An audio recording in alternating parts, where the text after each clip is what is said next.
Bagong import ng Hinebra kilalanin. Brownlee naghihintay pa rin sa desisyon ng International Testing Agency at FIBA.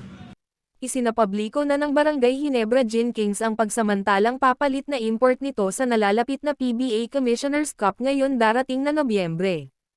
Ang dating import ng Meralco Bolts na si Tony Bishop ang napusoan ni Coach Tim Cone na magsisimula ng kanilang kampanya sa Commissioner's Cup.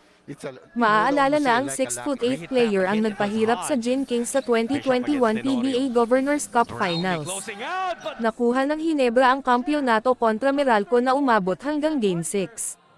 Habang hinihintay pa rin ang desisyon ng International Testing Agency sa failed doping test ni Justin Brownlee, mananatiling import ng Gin Kings si Bishop depende sa desisyon ng ruling. Ayon sa ITA sa katatapos lang na 19th Asian Games, nagpositibo si JB sa carboxy-THC o substance ng cannabis o marijuana. Bago pa man ang Asian Games si Brownlee ay sumailalim sa medication dahil sa natamo nitong ankle injury.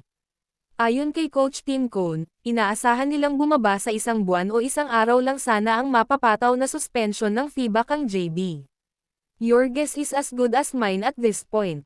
FIBA has yet to come out with a decision in terms of the length of the suspension or anything of that sort.